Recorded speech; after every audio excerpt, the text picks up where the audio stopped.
and welcome to this episode of the Capable Minds podcast. Today we have Lauren Green from Empowered Women Fitness. She shares her journey and how she created an online fitness community for women. Please like, share and subscribe to our channel to help us grow. And before we get started, always ask yourselves one question: what makes you capable? Capable Minds podcast.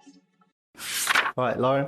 Hi. Thank you very much for coming to speak to us today on the Capable Mind podcast. Thank you for having me. If you could just start by explaining who you are, what you do, and just give us a brief description. Okay, so my name's Lauren.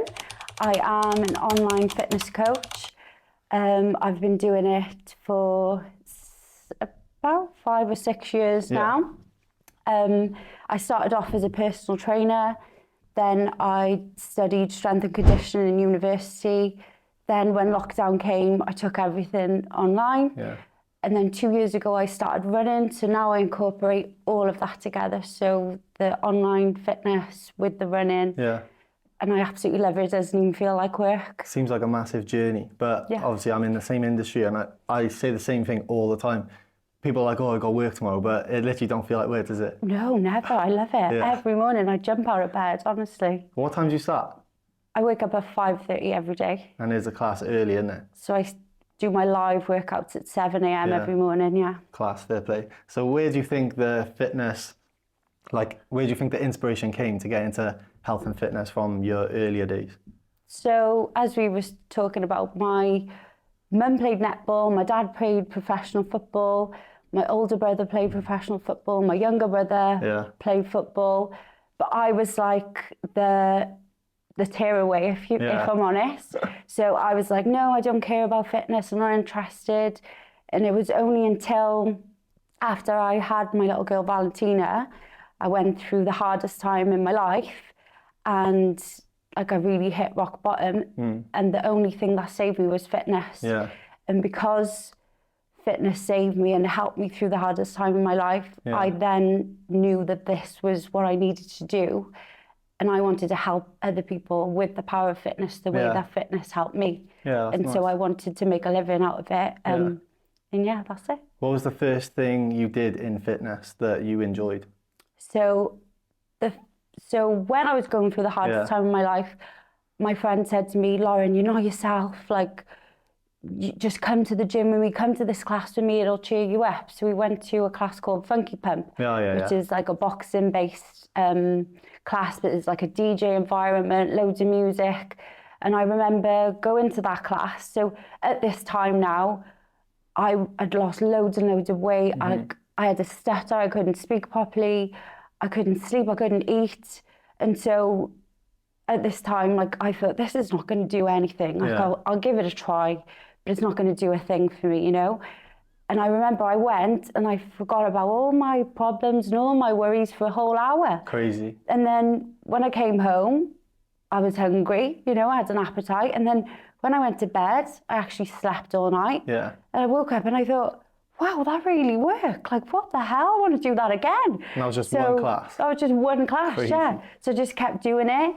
And then I reached out to the guy whose business it was, Funky Pump, and I was like, I want to be an instructor. I want to do it. And so I did my training, and then that was the first thing I did, is take Funky Pump classes. Yeah. I remember seeing all the videos of your classes on social media, and they looked like a vibe, to be fair. Yeah, it was. And I think, because I probably had so much anger built up because it was boxing based, it helped take the anger out as well, with the boxing. I think people underestimate the power of exercise. Honestly, so going through tough times and stuff, when people get into exercise, it's like a weight's lifted off your shoulders kind of, isn't it? Yeah, 100%. It's crazy.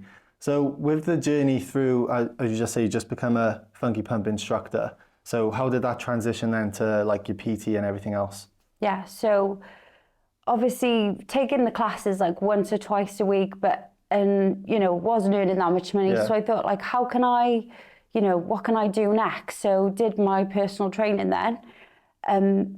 Actually, before I did my personal training, Clayton said to me, my younger brother, he said, why didn't you go and do a course in uni? And he was like, in my uni, because he was in my uni, they're doing this. So I looked into it and I signed up to do strength and conditioning. So I was doing strength and conditioning, and listen to this, right? I was so scared. I signed up, got onto the course for strength and conditioning. Obviously hadn't been to had never been to uni, but hadn't been to school for years. Yeah. Like, I'm rubbish on the laptop, whatever. So I've gone to this class. There's only me and one other girl, and there's 17 young boys. Yeah. And I didn't really have a clue what was going on, to be honest. But I did love it. Like, I loved it. And I just felt like being in that learning environment, being in university, like, I was excited for it. But also it just gave me, like, so much knowledge. Like, being in such an uncomfortable situation where I wanted to learn but didn't, and rubbing shoulders with, like, all of these people who were learning really brought me on and just inspired me so much. So alongside that, then I did my personal training as well. Yeah, nice. This episode is brought to you by Envio Apparel, an activewear and lifestyle brand, and you can get 15% off your whole order with code CapableMinds15. Check out envioapparel.com or on socials, Envio Official. Let's get back to the podcast. Nice. And how did you find the course helped you in terms of your PT quals? Did you find like there's a lot of transferable skills and knowledge and stuff that you could take into the PT in? 100%, but also it gave me an edge that no other PT would have, because in uni, like, you be around, like, it's the strength and conditioning side, isn't it? So you're looking at a sport, but you're looking at what exercises are going to make you into a better athlete. So what strength exercises are going to make you run faster? What, so that gave me an edge that no other PT had. It's a lot more specific, like, to each individual sport. Yeah. And obviously, as a personal trainer, we get people from all walks of life, don't we? Yeah. Coming in. So we get like general population, we might get a footballer, might get a runner, might get a gymnast, whatever it is. And you can kind of be more specific in the programming and teach them things that are going to help them specifically with the skills in that sport. So whether it's kicking a ball or jumping or anything else, you can literally program for that specific thing. Exactly. So it gives you an edge that another PT hasn't got, doesn't 100%. So leading up, how long was it when you got the PT qualification until COVID happened? And how did that sort of play out for you? What was the time difference? It was really annoying, actually, because I just felt like I was getting somewhere. So it was the beginning, I'd say just the end of 2019 and the beginning of 2020.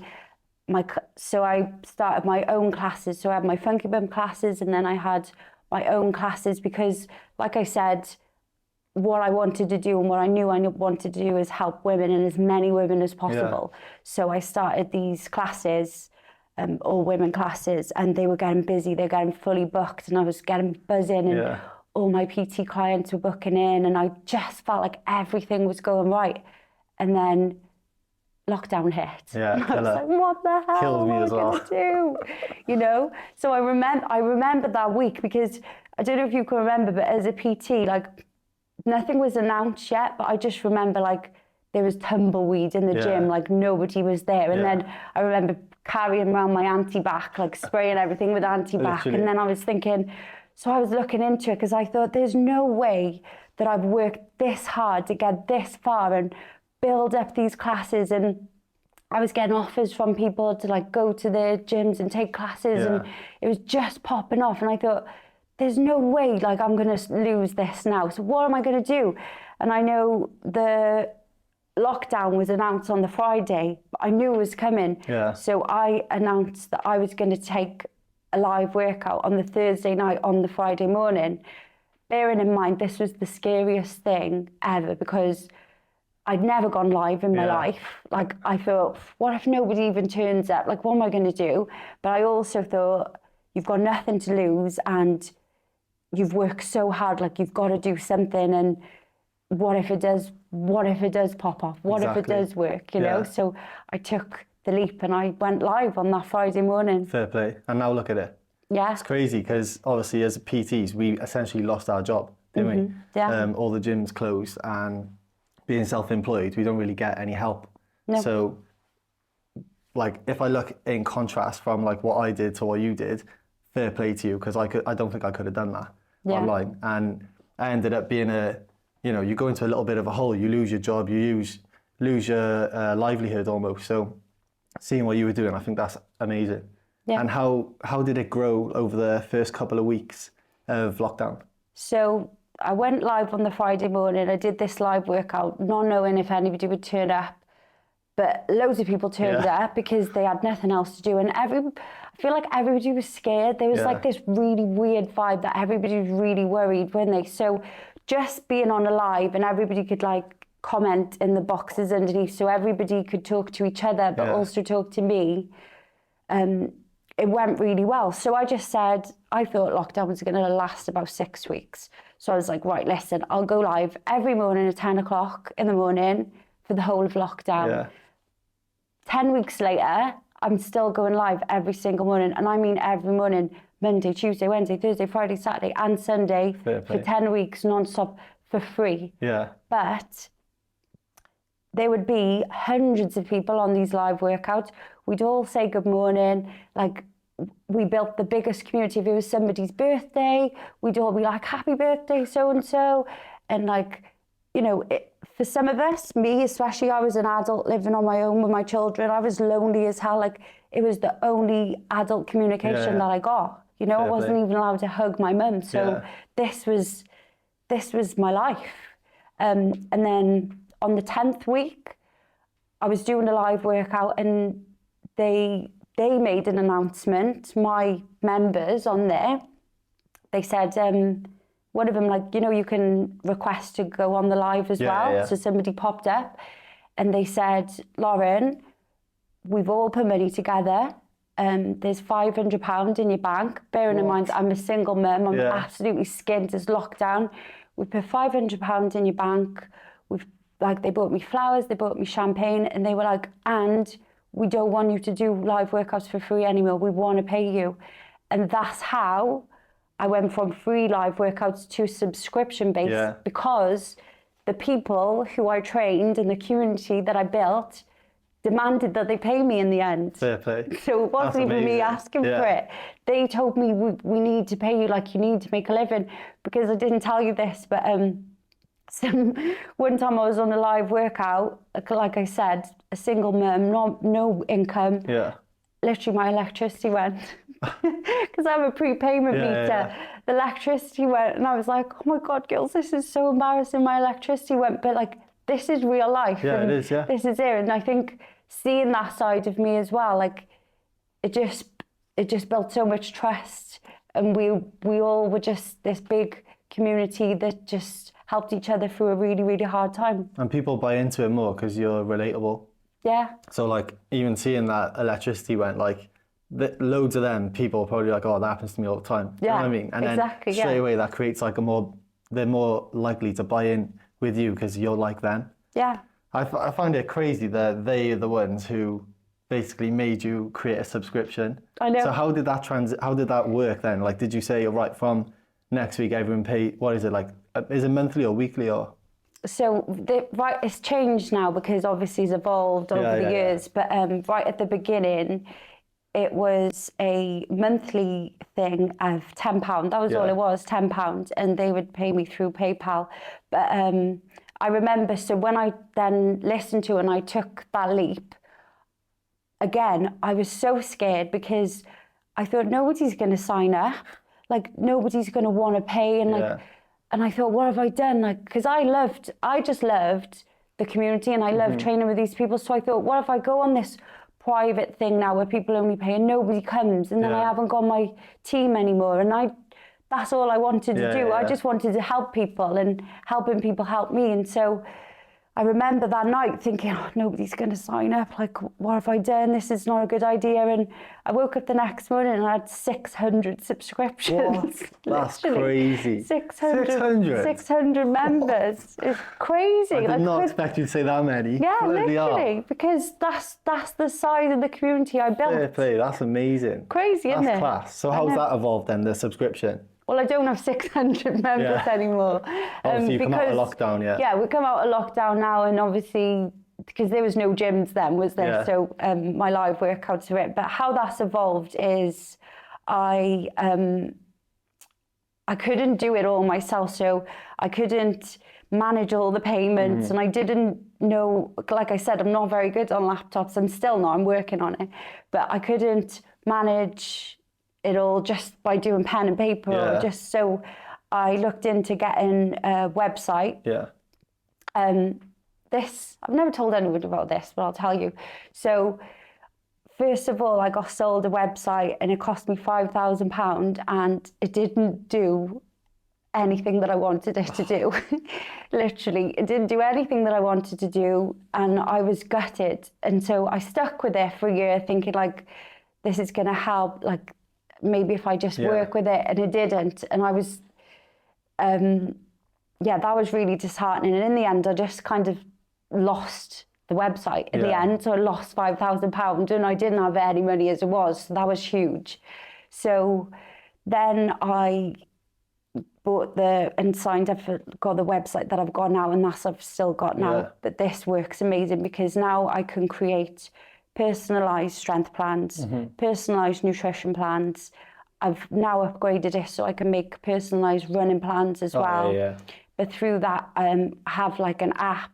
So it's all just automated and like it's all visible for everybody. Like it looks good, it feels good. It's so easy to just access everything.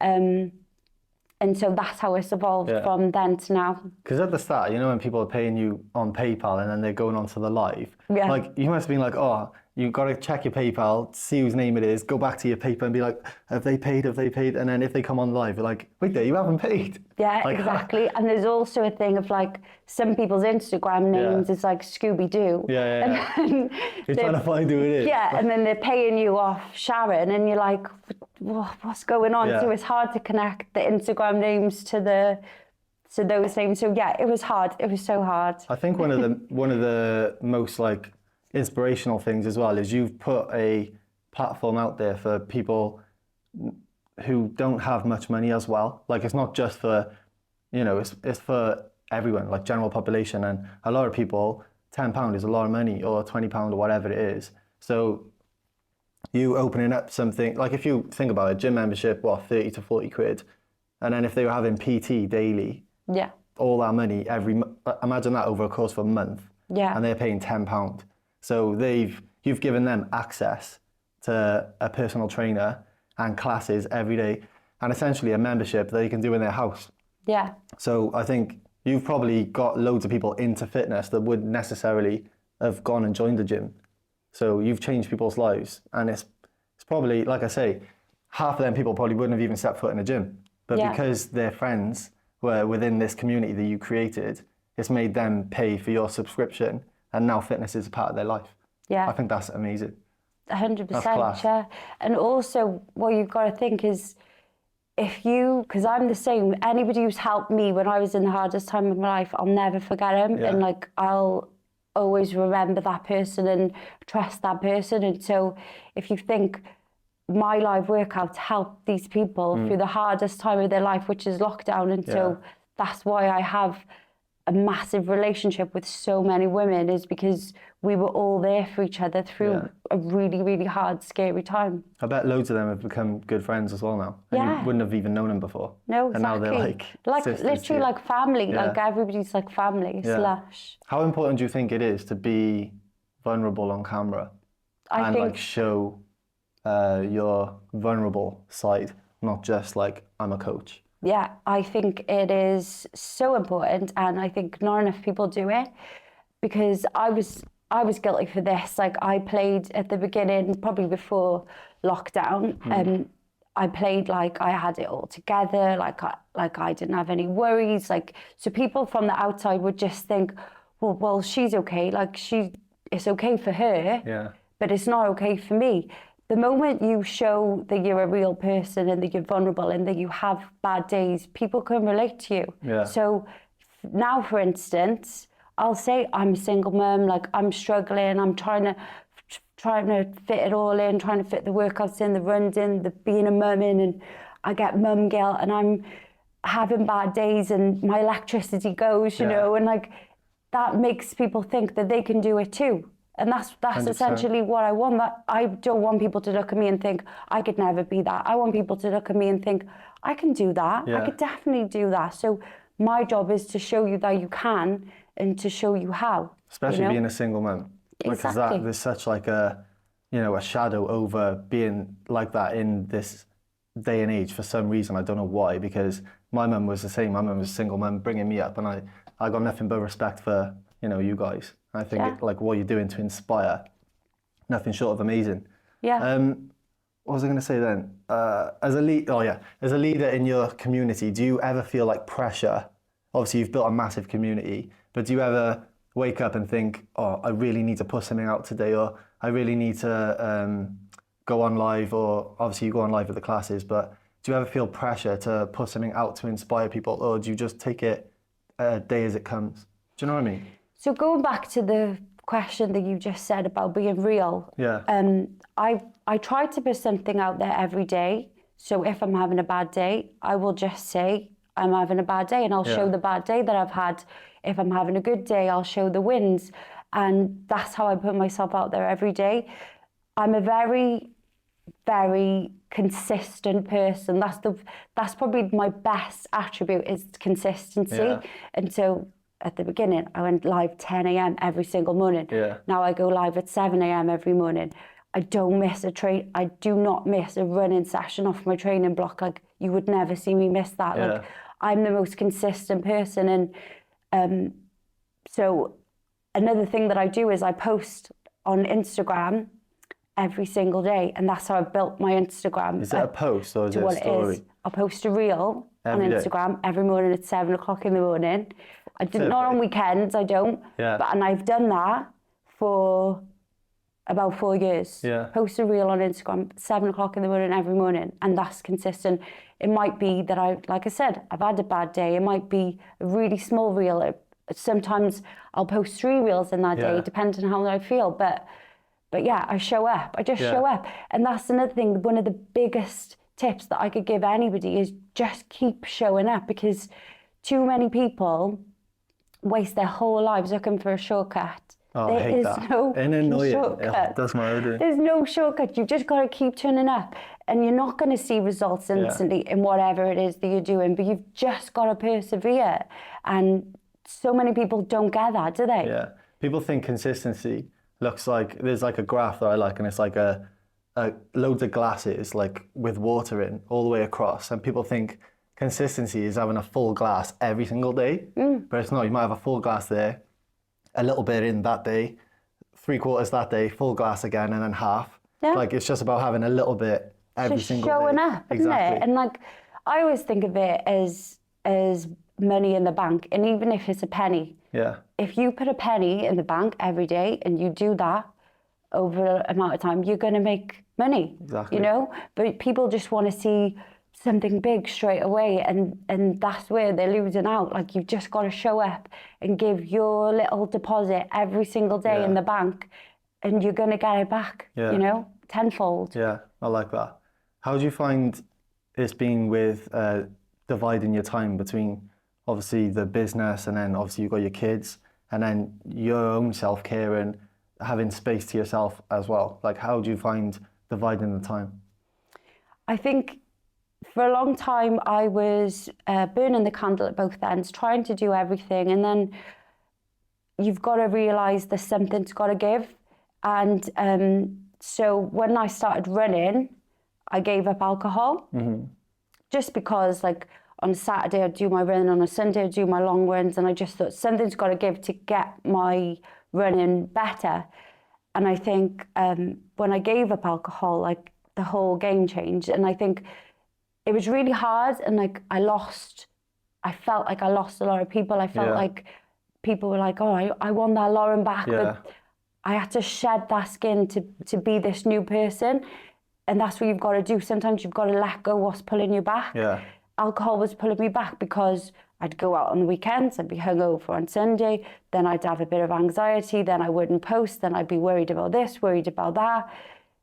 But it's like, since cutting out alcohol, just not drinking alcohol anymore, it's like I've got a superpower. Yeah. Because I just threw away what was holding me back, and nothing's holding me back. I can see so much clearly. Like, I wake up in the morning and I know exactly what I want to do, where I want to go. Like, I don't have anxiety. I don't worry about what I said, what I did, any of that.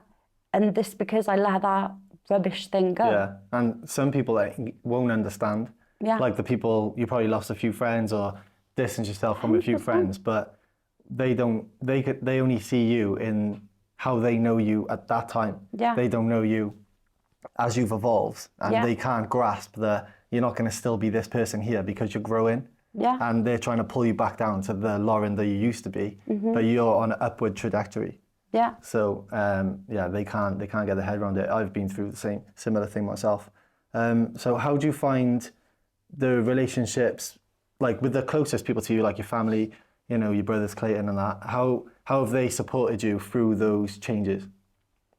They've always supported me, and I think because I'm very lucky because I come from a family of athletes, I suppose.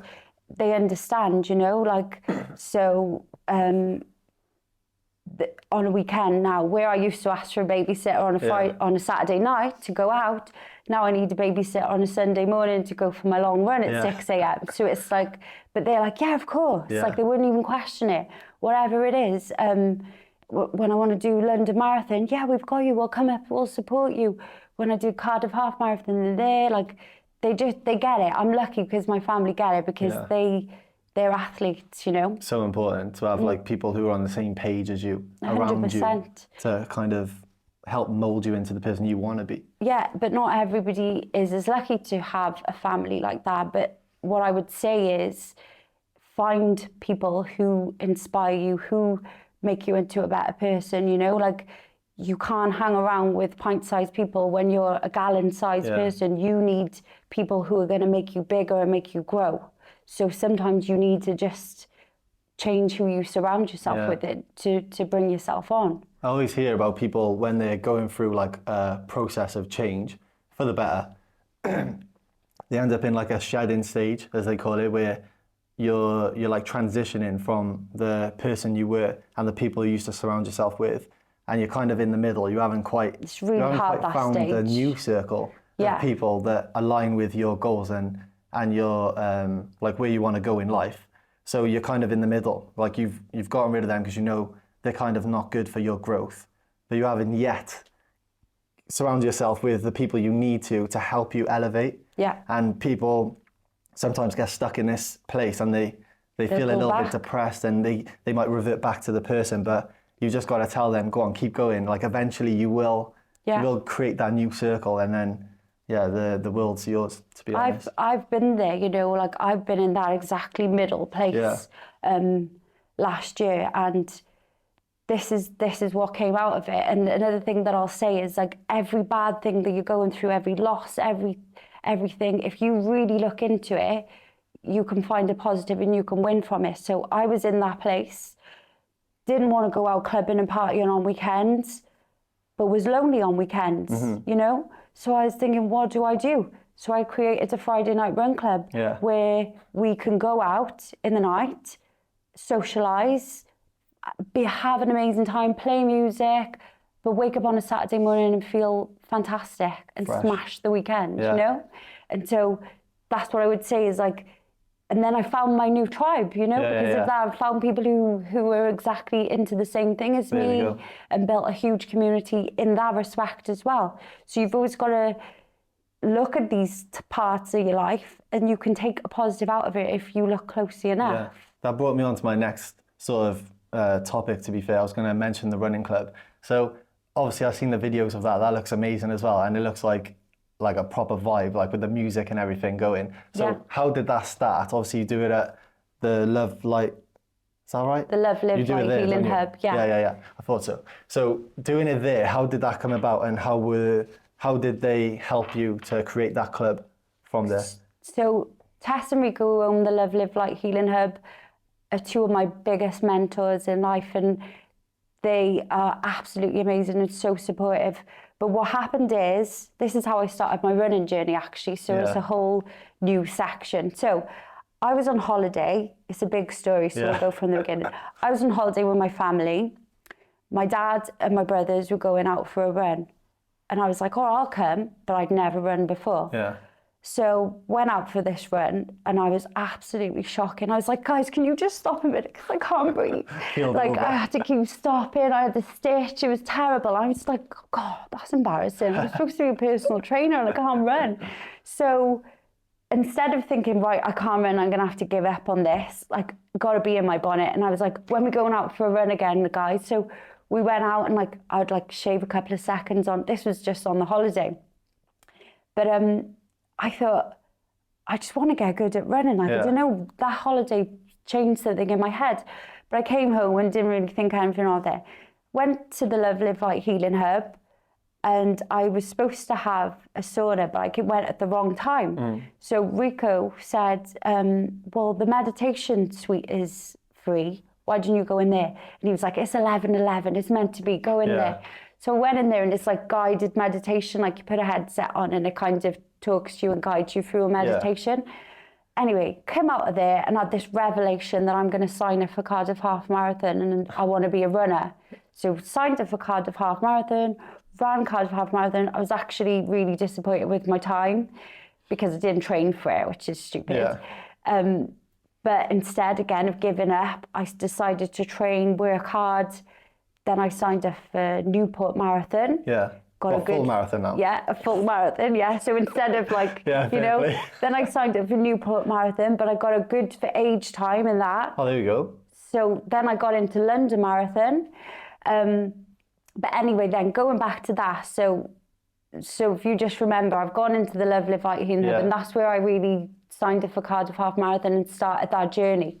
So I was in the Healing Hub on a Friday, and Rico said to me, this was like nearly a year later, and Rico said, oh, we're looking to do something in here on a Friday night. You know, like the space is free, blah, blah, blah. And I was like, oh, right, okay. A couple of days later, I'm on a run, and this is what I do when I'm running, because running is literally like, it's like my meditation. I get the best ideas when I'm running. I'm on a run. I've just voice noted Tess and Rico, and I've gone, listen, I've had this amazing idea about a Friday night run club that it's like a nightclub, but there's no alcohol, and we meet at the hub on a Friday, blah, blah, blah. Rico's voice noted me back, oh my God, that's amazing, come in, let's set it up. And that's what we did. Fair play. So we've nearly been doing it for a year now. A couple of weeks ago, we had like 90 people. What? So we did like a Cardiff Half Marathon shakeout event. So we got loads of freebies. Rico got like loads of people to sponsor and send freebies in. So we did like a big goodie bags. I spoke like about your sort of mental, when you're running the mental side of things. And it was amazing, and there was 90 people there. So it's grown huge over the space of a year. What was the first group? How many were in the first group? I think because the first one, it was like something new and interesting. And because I've got my community and the Love Live Light Healing Hub have got theirs, already us two collabing is like huge anyway. So I think the first one was about 30 people, but it did then take a bit of a nosedive. Because it was in the winter, and then we were like trying things. We were like, should we do this? Should we do that? So it took a while, a lot of trial and, you know, finding things out and figuring things out. But now we're like really consistent, and numbers are so high, and so many people are just absolutely loving it, because it's not like you've got to be it's not like a race, and it's not like you've got to go fast. It's like going at an easy pace. It's more like created another community almost, haven't you? Because obviously you've got your online, the women and girls online who do all your classes, and then you've got a similar community but in person now. Yeah, exactly. So you're all giving good vibes, good energy to each other, helping each other with mindset. And as you're running, does everyone like talk and like get things off their chest and everything as well? So makes them feel like a sense of accomplishment, but also the weight off their shoulders once they finish the run. Yeah, definitely. Because if you've had a bad week, you like, before when I'd have a bad week, I'd be like, right, I'm going to have a bottle of wine, I've had a really bad week. But this is something, go out, have a run, talk with people. And these are like-minded people, so you might never have met them before, but they've got the same interests of you, they're doing the same thing on weekends, and you might find that you've met someone that you really, really get on with, and then you're going to go for a run with them on the weekend or something, you know? Fair play. And I bet you've met people on the runs now that you consider friends as well. Yeah, we're like, honestly, we're like family. It is. And how long are the runs in general? Are they always like 5K? Or 5K every Friday, every time, 5K, a very slow, chatty pace. Yeah. And through the winter, what changes do you make, if any? So we wear lights, so Yeah, we yeah, just yeah. light up the road, but that's it. Because as well, like, if you think, especially as women, it's not safe to run in the dark. Yeah, yeah. And so as the winter closes in now, soon we'll only have a couple of hours of daylight. So, and some people are in work all day.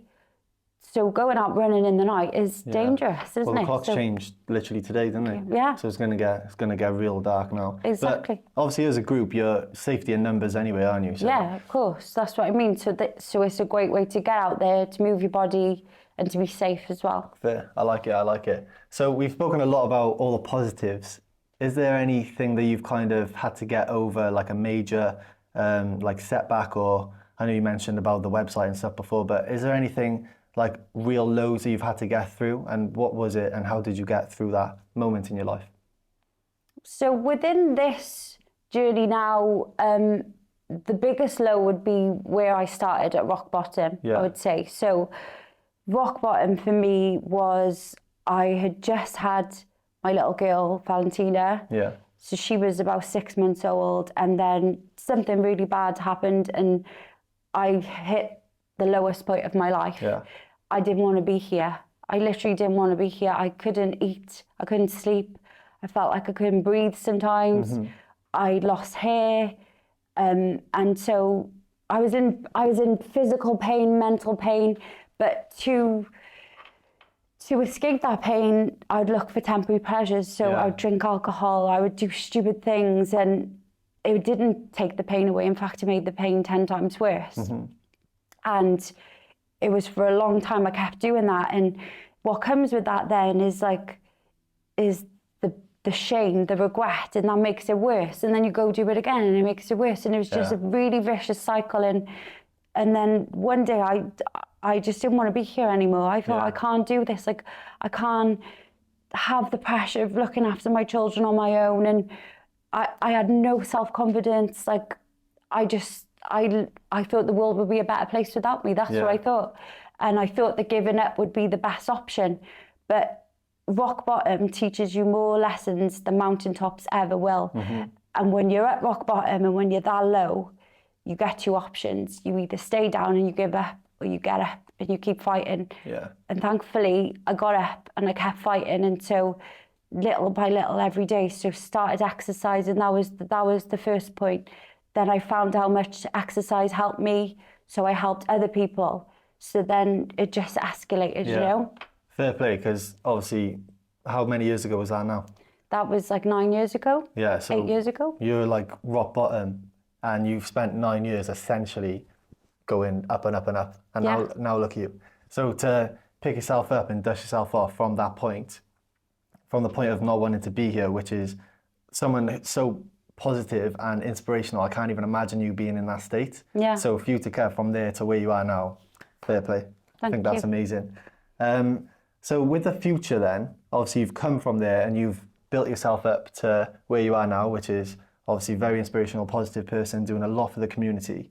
What does the future hold for you in the near future, and also where do you see yourself sort of a few years down the line?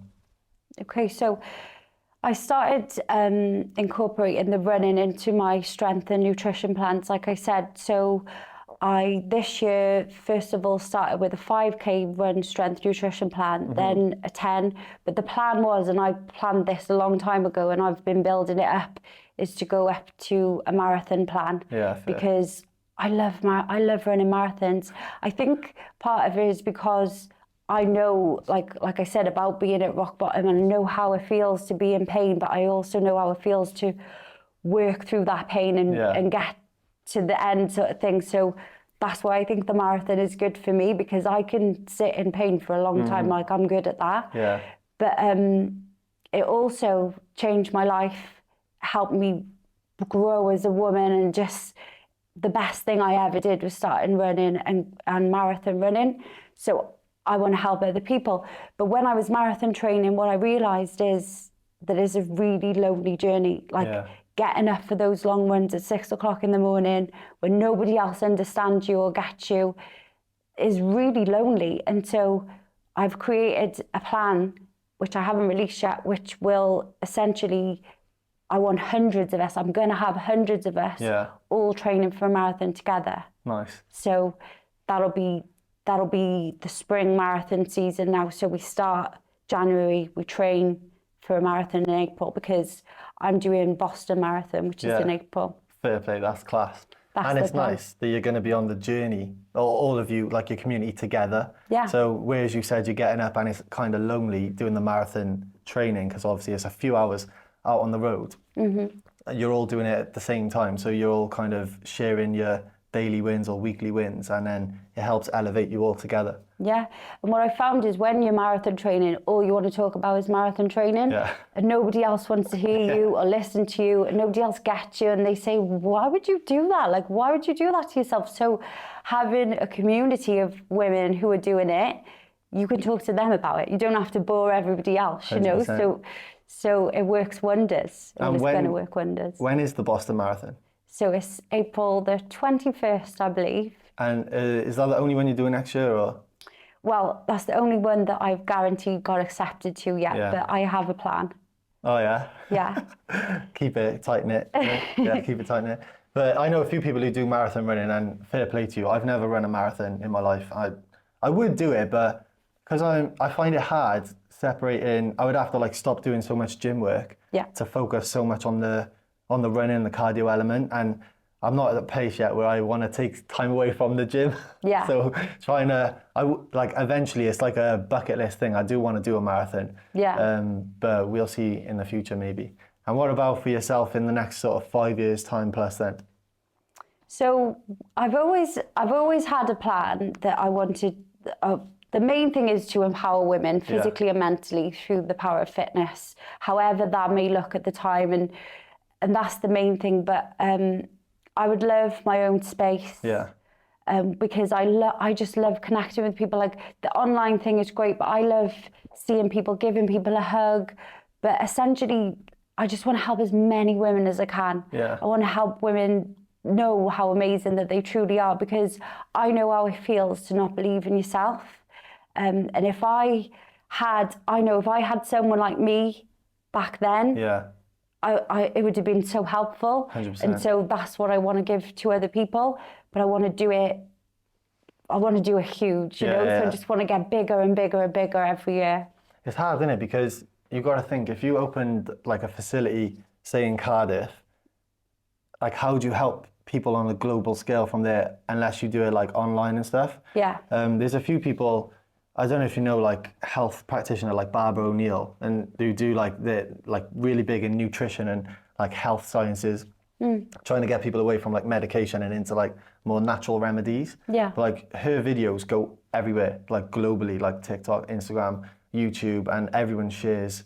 And she's being like a little bit cancelled because the government don't want her to take people away from medication and do healthy remedies instead. But her reach is huge. Yeah. And her name in sort of nutrition and like herbs and that sort of thing to help with like stuff that we need just for life have blown up, and her videos are everywhere. Wow, it's amazing. And she's from Australia. And I know loads of her videos, but she's based in Australia. So how can you sort of, if you create a facility here, how could you get those videos global, do you think? Well, that's just one part of it, isn't it? That would just be one part of it, and that's more to feed my need of being around people and socialising, I think. But obviously to help other people, but that it can't be on a massive scale. But like I said, I post every day on Instagram, and some of my reels go viral. I have reach from New York, from America, from Australia, which is crazy. And with the whole online thing, I'll tell you a story. So last year, I do a vision board every New Year's Eve. Me and my little girl Valentina, we do a vision board. And last year's one, so this is last November, I put on that vision board that I wanted to get 20,000 followers. Yeah. So last November, we've looked at the vision board because we were going to do a new one in the December. I had 14,000 followers. Yeah. And I said, it's okay, V, we're nearly there. I said, but what I'll do is I'll just keep working, keep trying. Might not get there when I plan to get there, which was like by the end of 2023, but I'll get there soon because I know what I'm doing and I'll just keep doing it. Yeah. 2 weeks later, I hit 40,000 followers. That's crazy. And then by February, I had 70,000. Now I've got 92. So, you know, like you can get overnight success by working for 10 years, but you can get overnight success, but it's just when it's going to happen, you never know, do you? So, like I said about the videos from that lady in Australia, if clearly one of your videos has gone viral, and then that's where those clients and potential customers have now come from. So your followers has blown up from maybe 1 or 2 of your videos actually getting to everywhere else in the world. Yeah. I think that's amazing. That's class. Crazy, so isn't it? someone in Australia, you know, like I'm talking about that woman in Australia. Yeah. Someone in Australia now might be talking about you. Could be, yeah. And you wouldn't even know. but also, like, how easy would it be to go, oh, do you know what? I haven't hit my goal. I'm just going to give up. Yeah. Imagine I did give up. Yeah. But, you know, that's it. Sometimes the time when you feel like you should give up is the time when you're just about to level up, isn't it? Crazy. And that's you just got to keep going and keep believing, and it'll happen when you least expect it, won't it? Amazing. Well done, well done. All right, so this brings me on to the defining moments segment of the podcast, where I don't know if you've seen previously, but guests talk about 3 pictures that has defined their journey to date.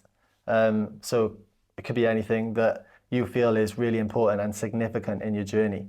So if we can start with thinking of a picture, the first one, and then can you explain what it is and why? Okay. I didn't read this one. Okay, I would say the first picture would be, if we're on about pictures on my Instagram, there's a picture of me holding a bunch of flowers. And that picture was the day that my members surprised me with the, you know, the £500, and they said how grateful they were, and they said that they wanted to sign up. And what that did for me that day is it helped me to believe in myself, because truly, I didn't really believe in myself. Like I said, I didn't think that anybody would sign up for a live workout, or I didn't think that anybody would join the live on the first day. Then I didn't think anybody would sign up, but they did. And just having that reassurance that I was helping people really, really helped me and made me confident and helped me help even more people, you know? Gives you that validation, doesn't it? Exactly, yeah. And that little bit of validation, like, spurred me on so much. Amazing. So I would say that would be the first picture. And then, how many pictures have I got? 3. So 2 more. I'll overlay them on the thing so the people watching can see what you're talking about as well. Yeah, okay. So I got a pic now. So the second picture then, I have the picture of me, my dad, my 2 brothers. We're all in Spain, and we just completed a run. We're in Mijas in Spain, and we just completed a run. So that's the start of my running journey. This running has helped me so much, like you wouldn't believe, because I'll tell you why. Running has helped me be my authentic self. You know, like, because for a long time I was doing weight training, but I was going out and I was drinking. I didn't really know where I was. I was like, you know, if you're not all in on something and you're kind of in dribs and drabs and it's just something's not right. Whereas as soon as I started running, it gave me this whole new focus and this whole new outlook on life. And I dropped the alcohol, so I let go of what was holding me back, worked on the running, and that is a really big point in my life. That changed my life, running did. So that would be number 2. Yeah. Because that was the day that it happened. Nice. And what about the third picture? The third picture, I'm going to say London Marathon, because it took so much to get there. Like, so obviously I did my first marathon, which was Newport Marathon. Yeah. Qualified good for age, which I couldn't believe.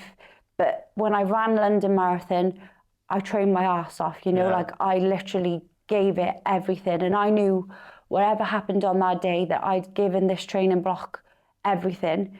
But also, whilst I was in London on that weekend, on that race day weekend, I was crying. Yeah. Like, I was on my own, and I remember I was crying. And a little side story to this is a lady was braiding my hair, because I went to this New Balance event. Can you believe? I was invited to this New Balance shakeout event, and the lady was braiding my hair, and she was like, "Oh, you've got such lovely long hair." And she said, "Oh, how long have you been growing it?" And I said, do you know what? I had to cut all my hair off when I was at the lowest point in my life because it all fell out. It would come out in clumps in my hand. I had bald patches and everything, which nobody knew because I never took any pictures of it because I was mortified. I was so embarrassed. But like when I went back to my hotel room, I just started crying my eyes out because I just thought, look how far you've come. Like, and I know it's just hair, but for a girl, it's a massive thing, isn't it? But it's a significant thing because it goes to show that when I was at the lowest point in my life and I lost my hair and my hair was short, but now it's grown and it's shiny and it's healthy. And that's just through looking after myself for all those years and not giving up. So it's like, it's amazing. It's like a full circle moment a little bit. Yeah, exactly. And I was in London about to run London Marathon and that was just like a wake-up call, you know? So, and then London Marathon, I got the time that I wanted. I got Boston qualifying time and that's how then I got into Boston. And I don't know, I meditate every morning. Yeah.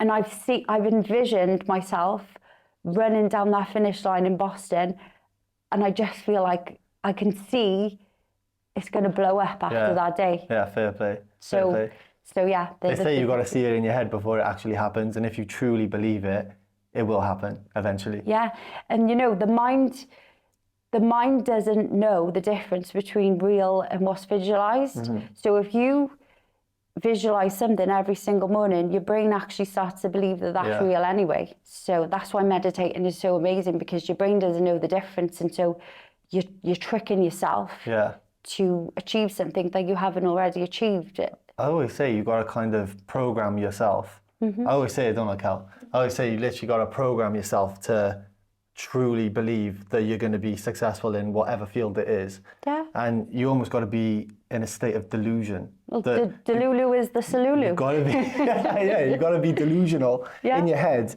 You literally believe fully, without any doubt, that you're going to be successful in that thing. Yeah. And then eventually it will actually happen. Yeah, some people say, what are you on about now? How are you going to do that? And I'm like, I am, I will. It will happen. Yeah, 100%. And I do. Most of the time, so. So if you could go back and to your younger self now, before any of this happened, if you could go back to your younger self, what piece of advice would you give the young Lauren before this major journey has kicked off? I would just tell myself to believe in myself, and I would tell myself how capable that I really am and to work hard. Like, so many young people don't want to work hard, but I would just say work hard and keep believing in yourself and keep trying and don't give up, and you will get there in the end. But like, you have to be willing to go through uncomfortable situations because that's what's going to bring you on, you know? Yeah. Growth requires discomfort. 100%. And the main thing though, believe in yourself, because so many times like I wouldn't go for something because I think I can't do that, I'm not capable of that. But like, you've just got to believe in yourself, and you've just got to think, okay, if I go for it and I don't get it, don't worry about it. You just keep putting yourself out there and you'll get there. I think this day and age as well, because of social media and whatever else, I think younger people feel more pressure not put themselves out there in case they look silly or in case they fail. And I think because of social media, obviously everyone kind of sees everything. So if they put themselves out there and it doesn't work, they're scared of looking silly or looking like a failure. But in reality, success is a bunch of failures, and then someone tried one more time and then they have become successful. 100%. You can never be successful straight away. Yeah, I did a series this year, so I set myself a goal that I wanted to run a sub 20-minute 5K, which for me was like, some people like, you probably can't do that, lot, but I was like, I will do it. I would get nowhere near that. It took me so long, and so I signed up for this series of races that it was one every month. Yeah. And I would like take videos and post them, and one of the videos went viral, and it went viral not for a good reason, because there's all of these people, and I mean thousands of people saying, you're running form, you look like you shit yourself, you're running form so bad, you did this, all these people hammering me, and I just thought, watch me, because I'm going to get it. Yeah. but didn't get it again. But I posted the whole journey, right? So I said, this is my sub 25K journey. So I posted every single one of my failures because I knew I'd get there in the end and it didn't bother me. So I knew. But then the day I posted that one where I got that sub 20, you know, I was like, have that, you lot, it's like a big you know? Fuck you, but watch me. Again, I wanted to show that whole series because I knew that I was going to have to take a lot of failures. And I knew it was going to hurt because 5Ks, like fast 5Ks hurt the body. But I knew that I was going to get it because I wouldn't give up until I did, you know? Nice. I like that. Like mental resilience. Like you're gonna make it happen no matter what. Yeah, and those nasty comments on Instagram, they just spurred me on even more. Because I just kept those words in the back of my head and I just think, prove them wrong. As you're running then, you're thinking of them all in your head. It's just making you go faster. Yeah, definitely. Class. All right, so are there any like people you can think of that would be good guests for us to have on the Capable Minds podcast, and why? So, number one, I would say my mentors, Tess and Rico, they would be amazing. Rico is a famous futsal player, actually, as well. Do you know Rico? No. No, he'd be amazing.